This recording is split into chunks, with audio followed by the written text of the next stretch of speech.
I don't mind. Now, who else, Nick? And then we've also got Liam over here from the Minnesota Wild. He covers them, follows them pretty well, so he's with us too. Oh, awesome. Right, it is awesome. It is awesome, Angela. It's an awesome situation going on.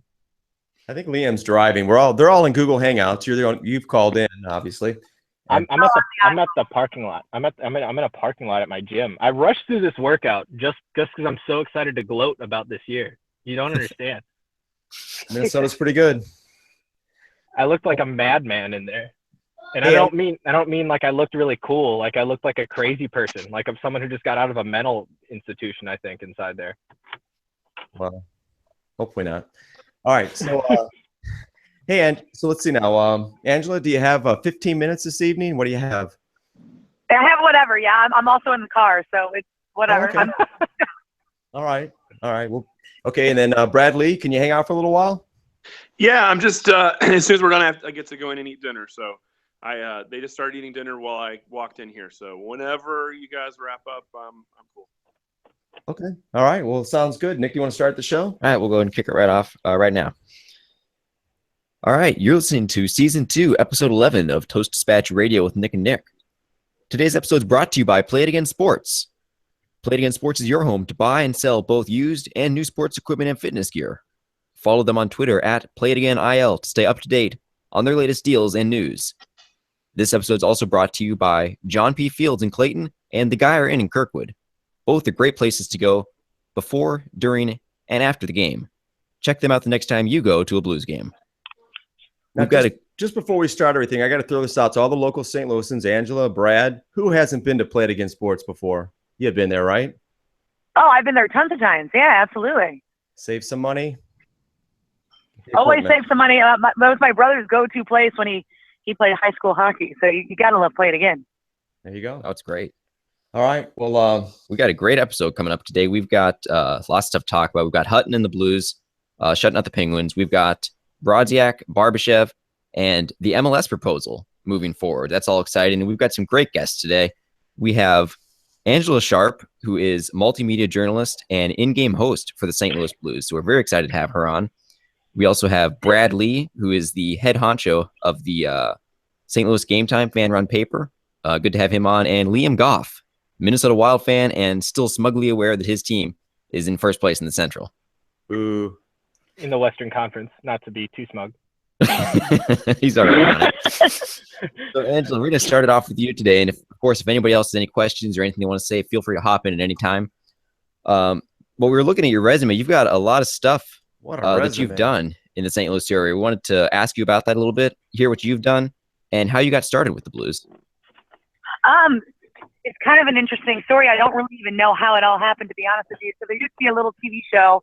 It was on Channel 4 at the time. It was a country line dance TV show. And I would hang out there. I love country music, so I would hang out there and line dance. And the guy who directed that show also was the director at the Blues game. And so, after hanging out there a while, I met him. We got to talking. And he kind of helped me get some other jobs, and then there became that opening for the Blues. Well, I guess this is my 9th or 10th season, however many years ago. There came that opening, and there's a couple of us local people that came out to audition for it. I was the only female, and I got the job. Yay! We're happy about that. You do a great job. You really do. Thank you. It's a ton of fun. I mean, you can't have a bad day when you have that job. Blues fans are crazy fun, and they're always super passionate. And I mean, I have a pretty easy role to play there. So walk us through the audition then. So it sounds like at this point, doing what you do now, I mean, it was relatively new to you. So what was it like at the audition? What did you have to do and how did you feel? Yeah, it was actually really scary for me at the time, because at the time I had filled in for the guy who did the Blues games a couple years before that he missed a game, and I came and filled in for him one game. And I got to tell you, that game was nerve-wracking, because I remember it was a game against Detroit. Then I remember, looking out and seeing, 19,000 plus fans, and that was quite different from what I had done in the past. So that was interesting. But the audition process itself to get the job is actually relatively painless. I mean, there's 3 or 4 different group sit-down interviews, and then they eventually got down to the part where they took you out into an empty arena and let you talk on the mic. And so it was just kind of one of those things. I didn't think I was going to get it. I'm not going to say who else was up for it, but a local radio guy was also up for the job, and I thought for sure he was going to get it just based on his radio pull. But then I ended up somehow sneaking by and getting the job.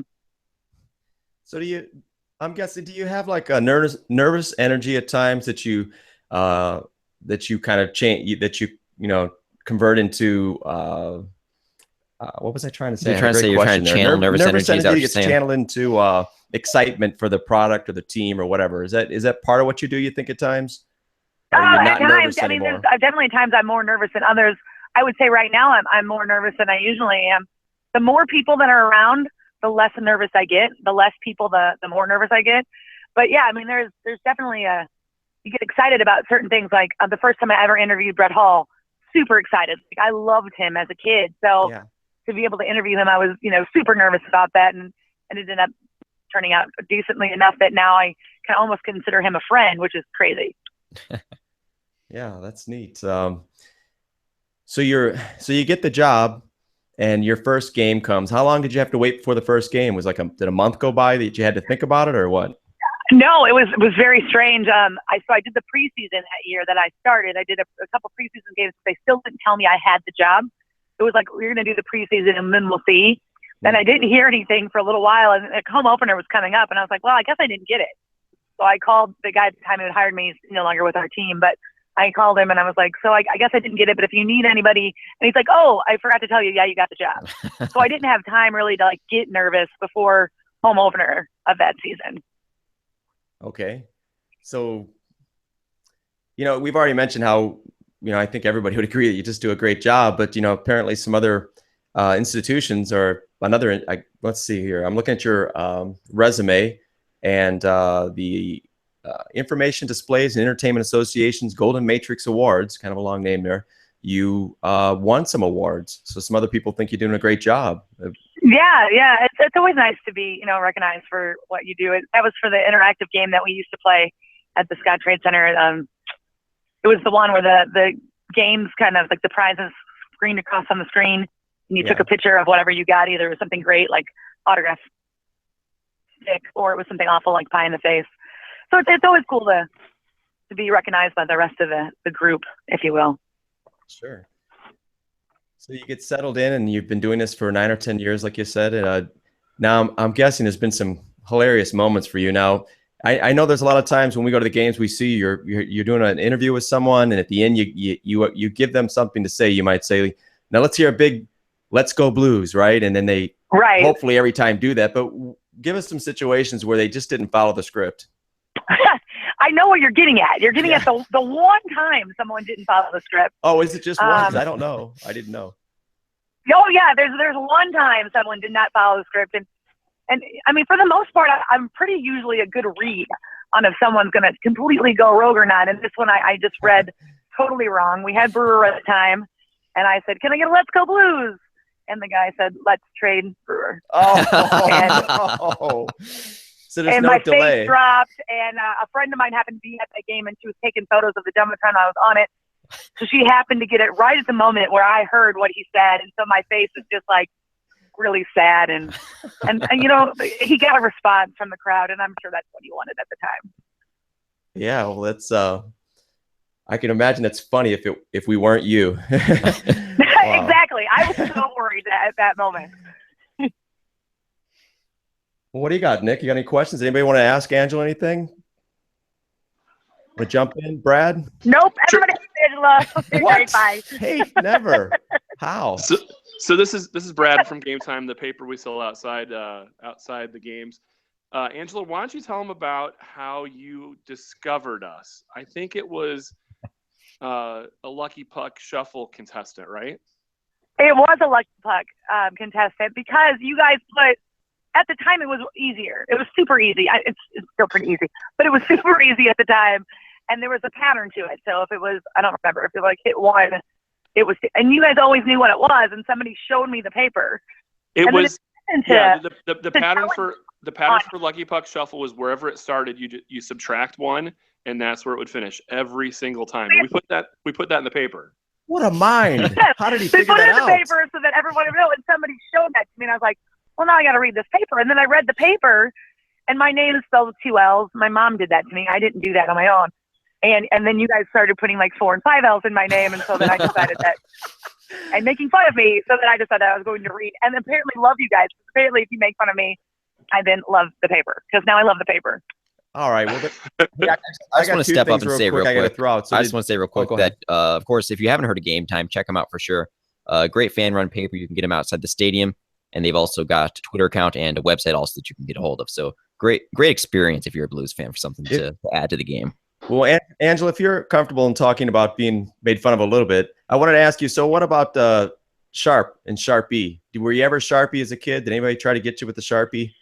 I mean, that's obviously, since there's an E at the end of Sharpe, everybody called me Sharpie, but nobody's like attacked me with a Sharpie, so that's pretty good. No, that's good. Could have gone worse. Now, I got to share a quick story too, because Nick and I, Brad's story about the shuffle puck deal was kind of brilliant that he figured that out, or somebody did. Now, for me and Nick, whenever the puck's being shuffled on the Jumbotron, we had this silly thing we do, because I always thought, it's kind of fun to do that game. But anyway, as soon as it was over and everybody started yelling 1, 2, or 3, we would scream as loud as we could. And maybe you heard us. Maybe you heard us once. We would yell 4, and I'd be real serious. I'd be like, 4! It's 4! And people would be like, God, that guy's stupid. You know, that guy. Yeah, and then I would get Nick when he was littler. I'd get him to do it with me, you know, and he'd be like, 4. And they'd be like, oh, the apple doesn't fall. Even better. Yeah, he'd be like, the apple doesn't fall far from the tree. That poor kid's never going to learn to count. Yeah. All right. So, wow. We can make that a thing in the paper. By the way, I'll try that next home game. 4. Yell 4 for Yell the 4? There we go. Sweet. Perfect. This is my other one. Now, Angela, you got to tell me. Well, wait, since I'm not there with the contestant, so the contestant can't yell 4 in the microphone. Now the contestant has cards to hold up, and there's not a 4 card.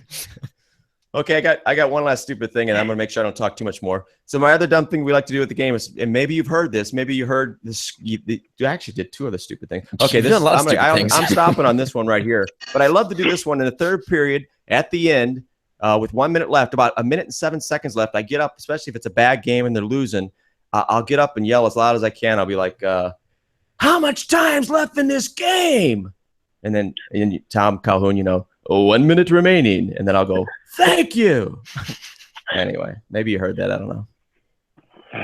There's another team that actually does that whole thing.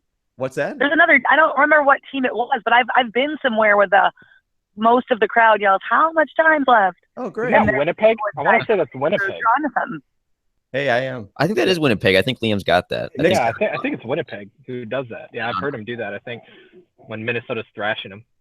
Nick's got a drop for me. No, I'm not playing. It was. Oh, I hit it by accident. If you want to embarrass me. Okay, well, if you got a lot of stupid things to say, it's. Don't you have to be stupid somewhere else? Not until 4. Not till 4. All right. Okay. Well, Angela, let's see. So, man, I'm trying to think of a question maybe you haven't been asked a whole bunch of times. So the embarrassing ones you're asked all the time. I'm sure okay. I'll just jump to the next one you hear all the time, probably, which is your favorite Blues moment. And if you already mentioned interviewing Brett Hall was pretty. No, I mean, it was Picard. When I interviewed him, and it's really hard for me a lot of the times to hear what the person I'm interviewing is saying. It's hard to hear them, especially when they're right next to me, when it's coming on the microphone and it's kicking back. So a lot of times it is really hard for me to hear what the person directly next to me is saying. And I interviewed him, and he went on and on about how much he loved the Blues fans and started to cry. And that was probably my favorite moment of all time. That's my grandma's favorite player, my favorite hockey player. So when I found out I was going to interview him, I was super excited. And I was like, oh, guess who I'm interviewing? And then after, he went on and on about how much he loves the Blues fan, and he kind of started to get like choked up about it. Like that was awesome and memorable, and I was just excited to be there. That does sound like a memorable moment. That's Noel Picard. His accent is so thick, the French Canadian accent. He used to be on the radio back in the day, and he was famous for saying the turd period. And, and when he was in town for that interview for that game, he actually talked to the reporters during the morning skate, and they said, "Is there anything you want to tell Blues fans?" And he said, "Yeah, you're beautiful people." And then he paused and he said, "Especially everyone over there on the east side in East St. Louis." And the reporters they asked him more. Apparently, he was referencing some of the gentlemen's clubs across the river. Right. I guess that was after the turd period. After the turd period. Right. That could be a name for a gentleman's club, the turd period. I'm not going with that. I'm not going there. We got a nice guest on tonight. And I ruin it. Contact Toast Dispatch. All right. Well, Angela, do you want to interview us tonight? No, I'm joking. All I know to say is, can I get a Let's Go Blues? There you go. Yeah. There we go. Right. That's the signature out for Angela too. So you got to end that with all of them, right? Hey, we'll yeah, do that. I have been doing that for all of my, like, when I'm there next to a contestant. Yeah, that's Okay. my out. I got one now as a father with 3 kids. You know, they're grown now, or more or less growing. I always loved it when the kids would play, the little mighty midgets or whatever would play in between periods, and you'd take that one little boy and our girl and you'd interview him and say, you know, who are you going to be when you grow up, or what's your favorite player? And so weren't those pretty cute? Did you like that a lot? Have a lot of fun with that? Yeah, that's one of the most fun parts of my job, because I never know what the kid's going to say.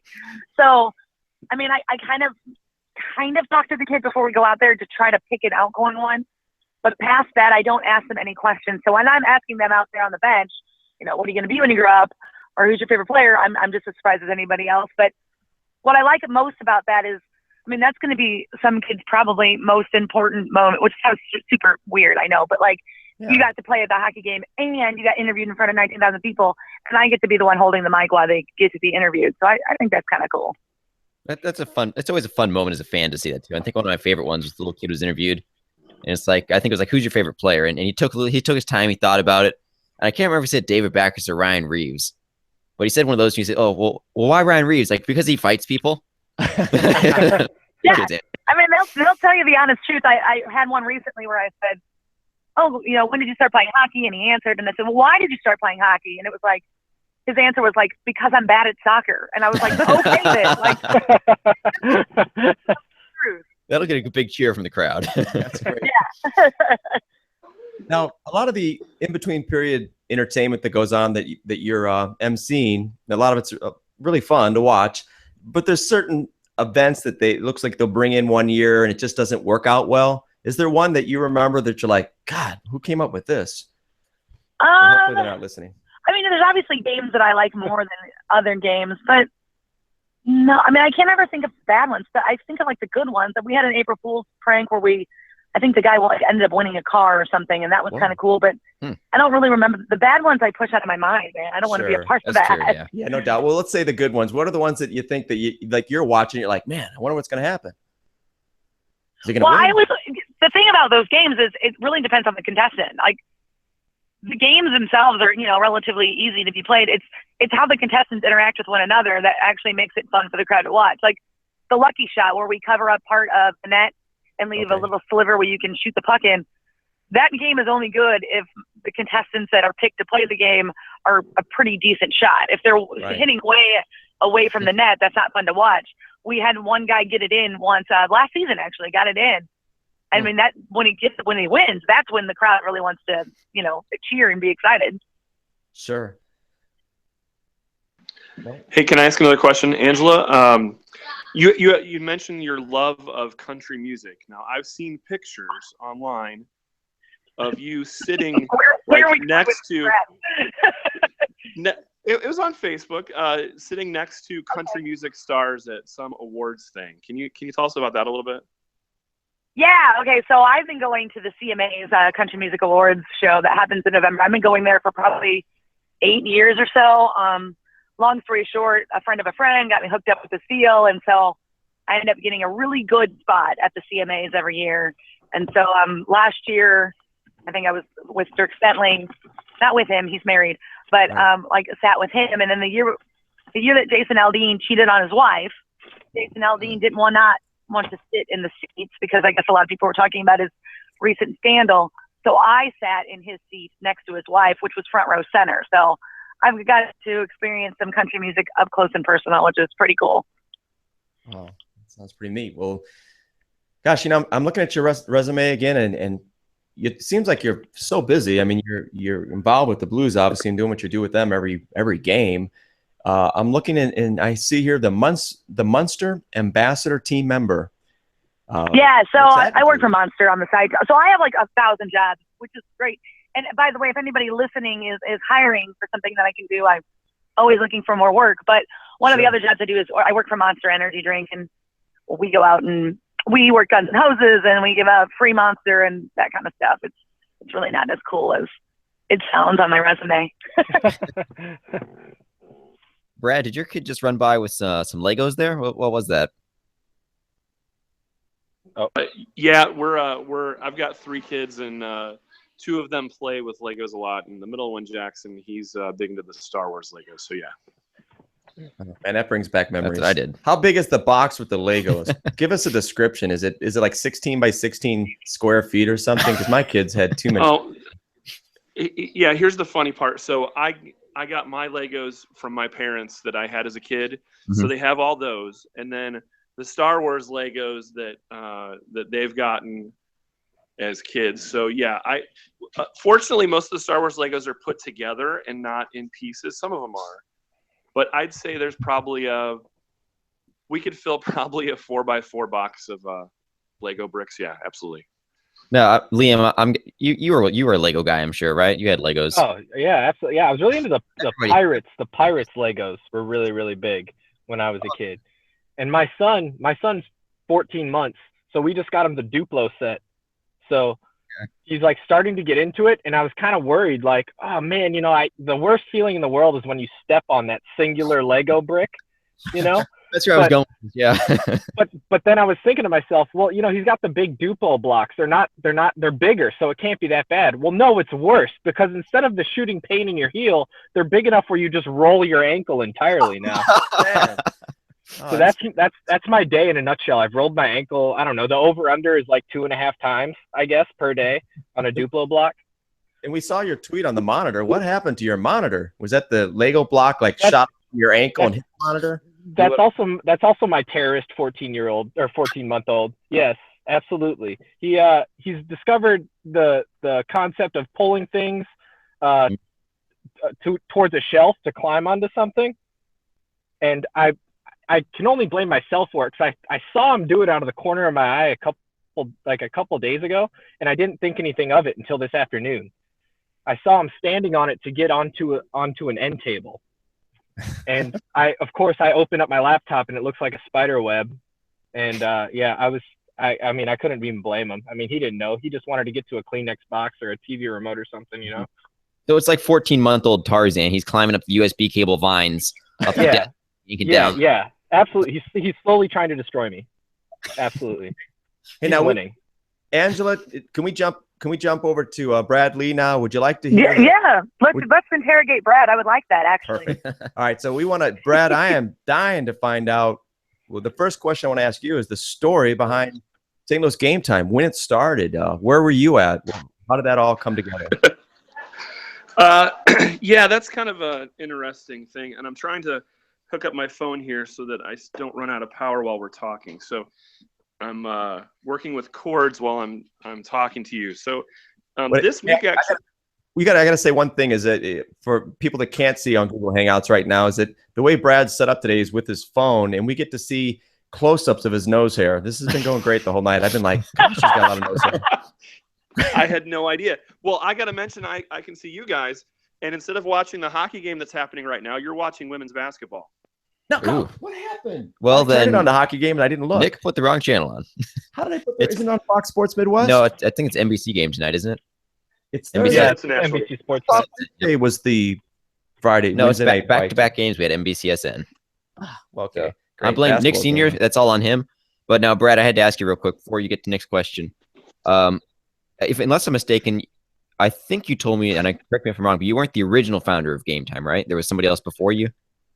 No, I'm actually the third publisher of a fan-run paper in St. Louis. And actually, this is a good week to have this conversation, because on January 22nd, 1995, the night that the current building opened, Kiel Center at the time, that was the first night of the first fan-run paper sold in St. Louis, and that was called Game Night Review. Mm-hmm. A guy from South City named Jeffio had been in Chicago, and there was a fan-run paper in Chicago called the Blue Line Report. And the whole purpose of the Blue Line Report was to call Bill Wirtz, or Dollar Bill Wirtz, as most people knew him, the owner of the Blackhawks at the time, every dirty word he could think of. And he might have been an alcoholic and might have been a little crazy, and he'd basically stand on a street corner outside the old Chicago Stadium trying to sell for a couple bucks these papers. And he just got this joy of people taking in these programs inside the stadium that just called Bill Wirtz just horrible names. So Jeffio said, you know what? I'm not nearly as much of an alcoholic as this guy and not as crazy. I could probably do this in St. Louis. His thinking was a lot of fans complain about the amount of coverage that's given to the Blues, or lack of coverage. Mm-hmm. So he decided to start it. So the first night it opened, and he basically, his attitude was, he thought the new building was kind of going against some of the long-standing traditions and the long diehard fans of the Blues. You know, they played in the arena, which was, you know, pretty much a dump, but it was a dump where your seats were close to the ice, and the costs of the tickets weren't that bad. And they moved to the new building, and half the seats were pink and purple, and the costs were a lot more expensive, and he called it yuppie heaven.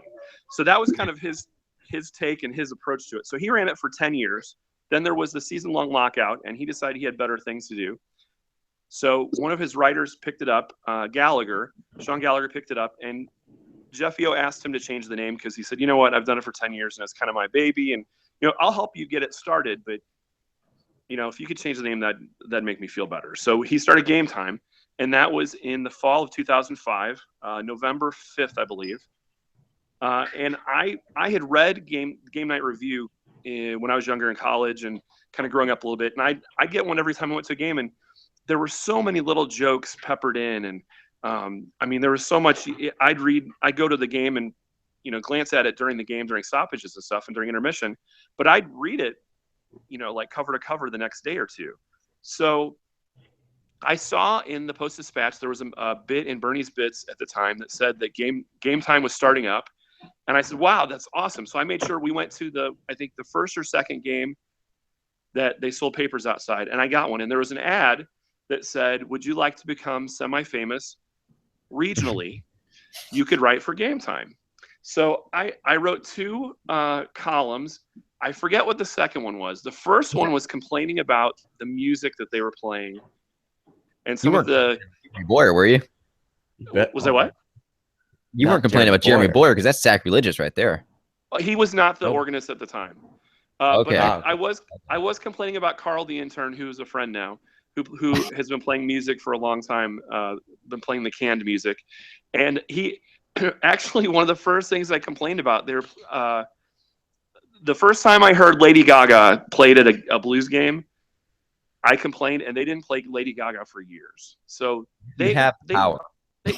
Yeah, I know. It's crazy.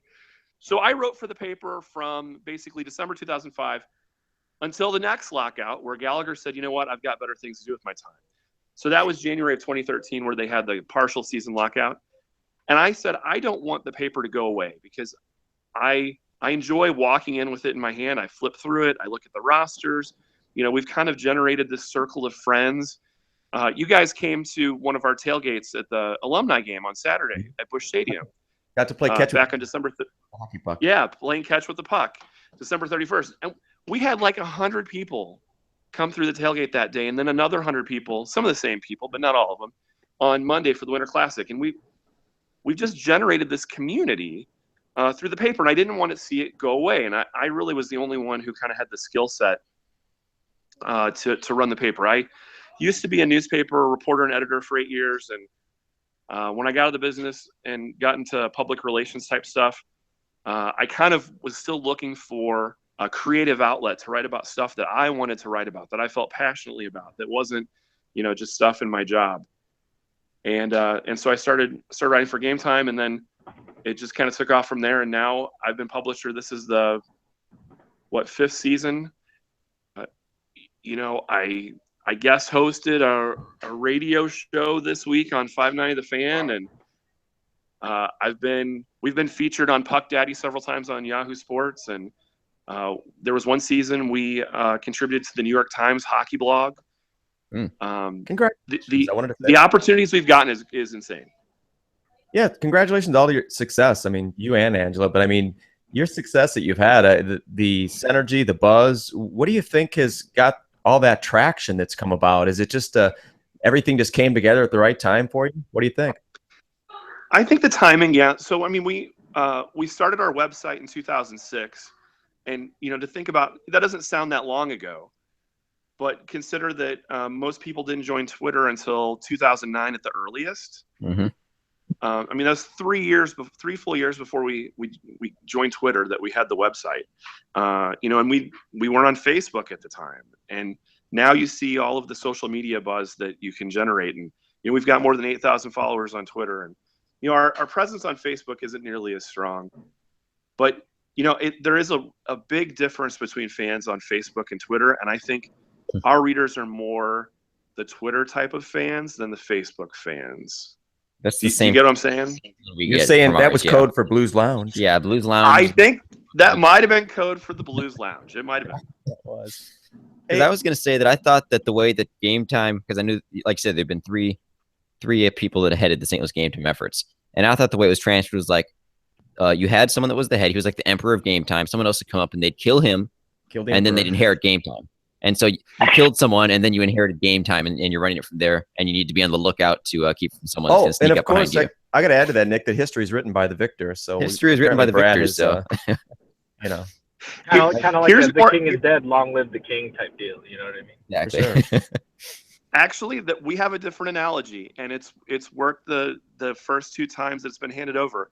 It's a little bit like the Dread Pirate Roberts from. Oh no! Oh, I love it.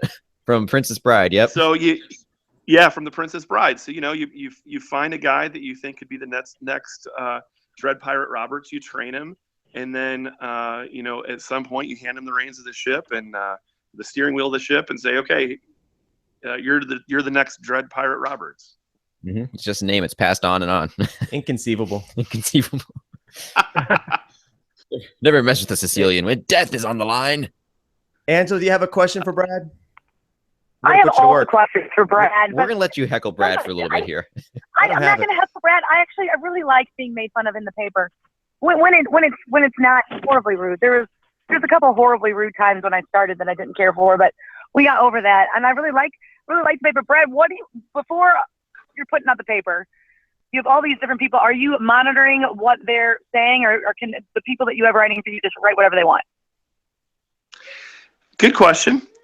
There are a few times where I make suggestions to folks about what they can focus on in their column. And there's some guys who are, they have a certain lane and they stick to it. So we have a guy who prospects and the draft and that type of stuff. And that's all he ever writes about. So most people know that, he's going to cover that, and you really don't have to talk about the prospects down in the AHL or when the draft comes up and stuff like that. The front page guy, he knows that he's going to talk about what Blues fans are talking about first, and then he focuses on the opposition. That kind of thing. But in the playoffs, though, when it's just focusing on one game, and maybe there's one big thing happens, I don't want every story in the paper to be just about that one incident. Then I might start suggesting, hey, why don't you focus on this? This guy has this. This person has this. It's a hobby. I call it the worst hobby ever because I lose a lot of sleep, and there are so many. Like, we used to print the paper in someone's basement. We had a lease on an office copier. It was about $450 a month. What's that? In someone's actual basement? Yeah, Gallagher had a copier, an office copier, like a industrial size, big, huge copier in his basement, and we print in his basement, and then we take the papers to the games and sell them outside. His lease ran out 2 seasons ago, and we looked at getting another copier, but the copier salesmen we were talking to, a lot of them were like used car salesmen. They'd offer this one, but they'd say there's a sale tomorrow on this one, and we actually got offered. You know how there's the story the car salesman says, this was owned by a little old lady from Pasadena, and she'd only drive it to church on Sundays. We actually were offered a used copier that was used by a church. So we started, religious pamphlets. So we started, So we started contacting a bunch of printing companies around St. Louis and said, hey, we've got this thing. Maybe you're aware of it. Maybe you're not. What would you charge us?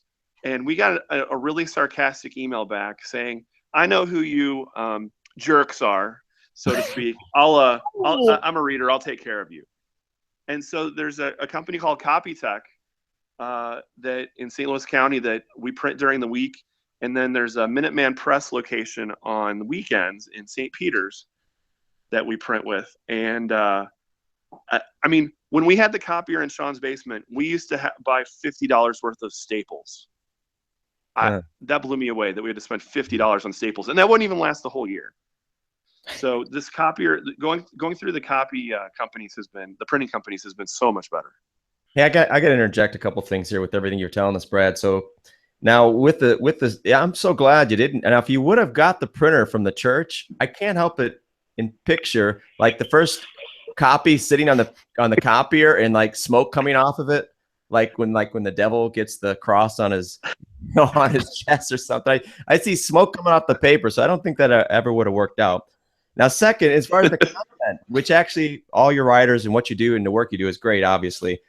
But really sometimes there is some questionable content, and some people could be hurt by that or whatever, obviously. Well, anyway, but so now, what I'm trying to say here is that as you try to grow the paper, have you considered putting the paper in for the, as a standard part of the curriculum at elementary schools for the kids, part of their reading? You got here, you got, and then you got game time. And so is there a possibility you could grow it that way? Where art thou, O Hitchcock?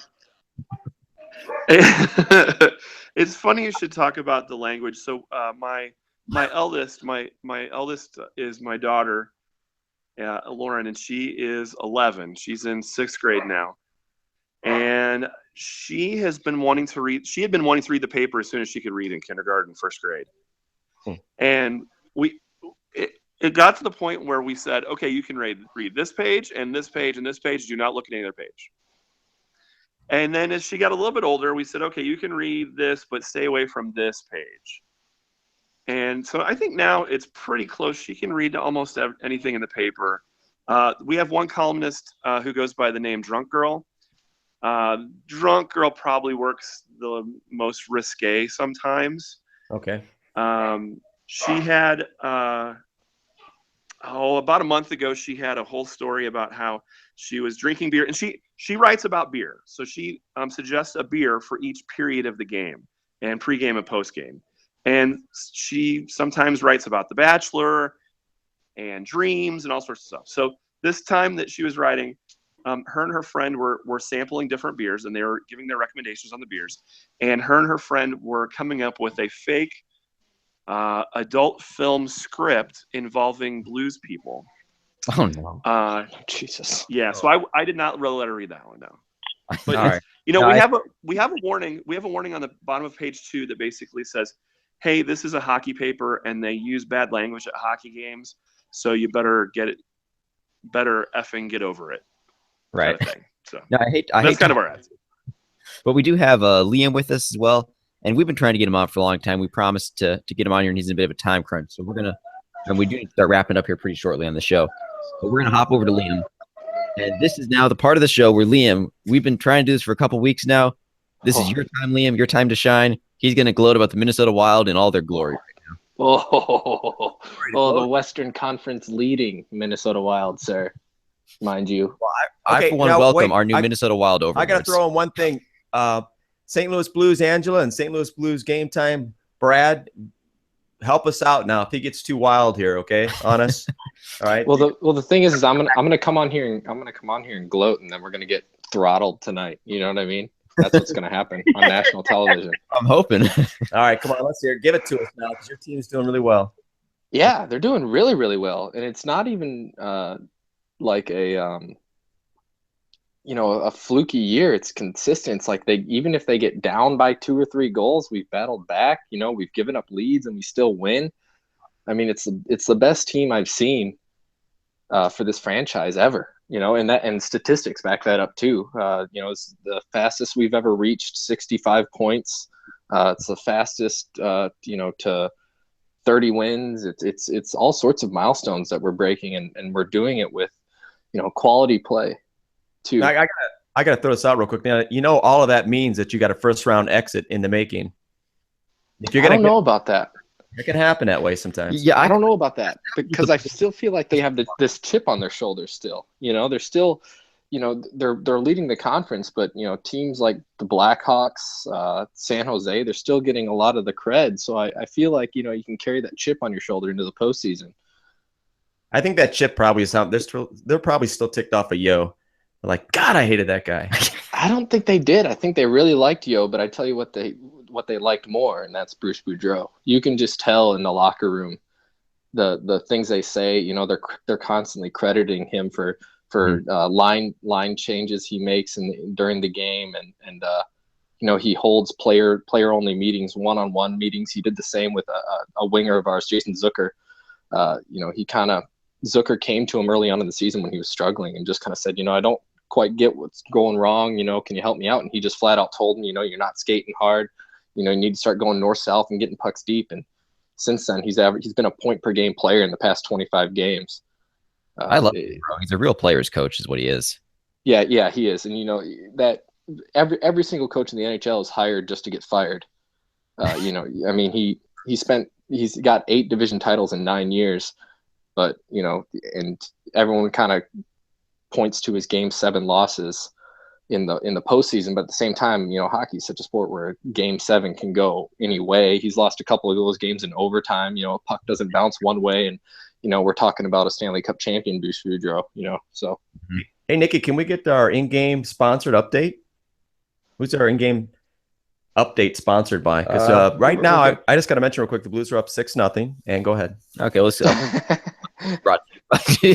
This in-game update is brought to you by JP Fields and the Geyer Inn. They're both great places to go before, during, and after the game. Check them out before your next Blues game. And so over to the in-game update by Nick, which we are leading 10-0 at this point. Did you say 12? 12 now. Okay, 14. Berensen's record. He's got 7 goals in the first period. My God. Wow, that's impressive. I haven't even done that in beer league. That's good.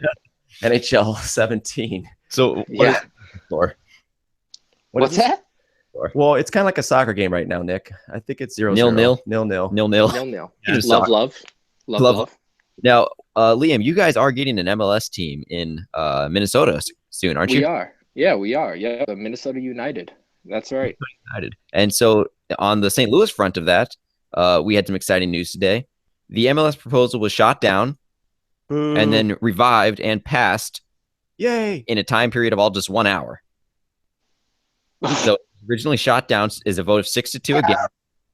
They called it in for a revote. They switched over the working a little bit. There's a ticket tax being added to it now that's planned to generate a revenue for St. Louis of between $7 and $12 million. And then it was revoted on and passed as a 5-4 vote. Now, the older you get, all those truisms, they become more true to you because you see them unfold. And where there's a will, there's a way is what came to mind for me today. Mm-hmm. When they got that done, they're like, okay, let's just get this done. And so there's still steps to do. It still needs to get passed by the Board of Aldermen now. But however, many of the people that even voted no were saying that that'll be a whole lot easier to do. And they're expecting to get passed much quicker than it took to get past this first Board of Aldermen. And then finally, once that's finalized, then it'll be going to a public vote for the people of the city to vote on. So, Angela, do you think, just real quick, Nick, and we'll go right back to what you're saying. Do you think here's another opportunity possibly? Do you see it that way? Maybe another place you'll be working someday. Absolutely. I see it that way. Yeah, I was thinking so. I hope we see you there. Okay, so what else, Nick? Or what does everybody think about that? That back and forth, that high noon, drama that unfolded today at City Hall. Welcome to how the city of St. Louis works. Oh, it's dead. Oh, no, it's alive. Oh, Pretty it's dead. much. Oh, it's alive. Twitter really exploded that first hour too after they said it was dead, and that was about half of the tweets probably came from us, from Toast Dispatch. We put out a lot of angry tweets about that, but they saw it, and within an hour they said, "Oh man, we can't take off Toast Dispatch," and they fixed it all up for us. So we take credit for that. That's powerful. The soccer fans I know, and I'm a soccer guy. I watch the guys over in the English Premier League. The number one thing that fans wanted was a vote. Put it to a vote. Right. Who cares? You don't like it in the committee. You don't like it in the Board of Aldermen. Let the people decide. And if the people decide that it's good for the city and the city should be in the business of doing this, then let the people vote. And I understand that. It's going to be an uphill battle to get it passed on the ballot, though, for sure in April. That's going to be tough, but at least they're getting to that point, because the worst thing that I could see would happen is it gets shut down in the process before it even gets to the people to vote on. You know what? I always thought, I'm going to throw this out real quick, and I'd like opinions here. I would love to see someday in all sports that when a city invests any money, land, taxes, TIFs, whatever it is that they chip in with, that they leverage having the team's name as a city brand, and they keep the name. And if the team and the owner wants to fly wherever and take the team wherever, see you later, you can go, but the brand stays with the city. Who would like, doesn't it? I mean, it seems just to me. What do you guys think? Yeah. No, as a matter of fact, it's funny you say that, because there's a big group of people. There's a petition right now. I mean, I don't know how much merit petitions carry these days, but the Minnesota North Stars emblem, logo, any retired numbers for players who played for the North Stars is actually owned by the Dallas Stars franchise. And so there's a lot of people. Yeah. There's a lot of people in Minnesota who want those jersey numbers of guys who played only for Minnesota North Stars that are retired for that franchise in Dallas to become ours, and hang them in our rafters, Neil Broughton, Dino Ciccarelli, guys like that. So that's I'm totally on board with that, because I'd love to see the Minnesota Wild, wear a throwback North Stars jersey. You never see Dallas do it. And I agree with you on that, because that history belongs. Do you think that the city should own it? It's an interesting thought. We experienced that with the Rams, where they had the Ring of Honor at the Edward Jones Dome, and there were names of guys who played only for the Los Angeles Rams, and there were also names of St. Louis Cardinals guys that were honored, like Dan Dierdorf. And they tried to mix the history together. And, when Roger Worley went to the Hall of Fame, they had a ceremony at a Rams halftime game, and, people were excited, but they didn't retire the number or anything.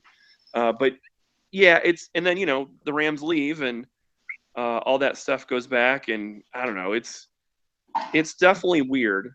But I think, just like with the Cleveland Browns, they got to keep the name and keep the records and all that when the team moved to Baltimore. I think there's precedent for it, and I think there's definitely reason as a fan to want to do that. What do you think, Angela? Yeah, I can see both points of it, but I like the idea of the location the city to be able to own the rights to that, because as a fan, that's the person you cheered for, so it doesn't make any sense if their number's retired in a different city. Mm-hmm. I'm right on board with that as well, and that's actually what the Green Bay Packers did. They municipalized the team, and the Green Bay Packers cannot move. They are owned, I think, 50% by people of the city that bought stocks and shares in the team, and so that team really is tied into the city. There, they can't go anywhere else. They are the Green Bay Packers. It's a cool thing. And it makes sense to me too, because you would have more of a partnership, and with a partnership, I think both partners looking to benefit, you would have more positive things happening overall, as opposed to the bickering, the lying, and then ultimately, the vacating of a city. A brand just takes off, and it almost happened to the Blues. In the history of the Blues, it's happened at least, or close to happening, a couple times. And with this latest ownership, it's been stable, but until then, it was on rocky waters there. Yeah, and but thankfully, we got a great ownership now, the St. Louis Blues, obviously. And we don't try to get too political on the show here. We don't go down the wrong road here. What do we usually normally talk about, Nick? Hockey. That's right. Well, okay, we do need to wrap this up very shortly here. But I want to get one last topic I wanted to cover was Ivan Barbashev. So he's just been called up from the AHL. He's playing tonight on the fourth line with Upshaw and Reeves, and he is one of our top center prospects. And so, Brad, I don't know how much you pay attention to the minor leaguer guys and all that type of stuff, but what are your thoughts on Barbashev, and if you think he could stick with the NHL team? Well, It's an interesting question because, he is a talented forward. He's a young guy. This is his first time up with the big club. He's got that Russian background. You'd think that maybe he might get a shot playing with Tarasenko or maybe Robbie Fabry or, some of those guys. He's on the fourth line tonight playing with Ryan Reeves and Scotty Upshall. Now, both those guys scored in Pittsburgh on Tuesday, miraculously enough. But, you bring up a young, talented guy, skilled player guy, and then you put him on the centering the fourth line. It doesn't make a lot of sense to me. Now, maybe just because Kyle Brodziak just broke his foot and he's going to be out, and that was what the hole in the lineup was, and maybe it just fit tonight. And maybe after the All-Star break, they figure out a better way to play him. But there has been a history of Ken Hitchcock getting younger guys up that, I don't know, maybe he doesn't know where to put them or he doesn't have as much faith to put him in a higher profile spot with a lot more minutes. And, a guy like Ty Ratty, smaller guy, not a checker, not a defensive guy. He played on the fourth line several times before he was released, or actually sent down, put on waivers, and then was claimed by Carolina. I don't think he ever got a fair shot as an offensive player because he wasn't put in positions to be an offensive player. And if Barbashev's going to stick and be successful, they have to put him with the right players. Exactly. And in no way is Barbashev a McDavid or a Matthews or a Patrick Laine. But if you look at what those teams did with those guys, they didn't put McDavid on the fourth line. Matthews isn't on the fourth line. Laine isn't on the fourth line. They're all with players that are good players that they can succeed with. And so the coaches are giving those players a chance to succeed. And, well, like I said, Reeves and Upshaw, they're not horrible players. They're NHL players. But they are on the fourth line, and he's not up there with scoring players. So he's not going to make as big as an impact on the team as he could if he was with someone like Fabry or even Steen or Berglund on his wing.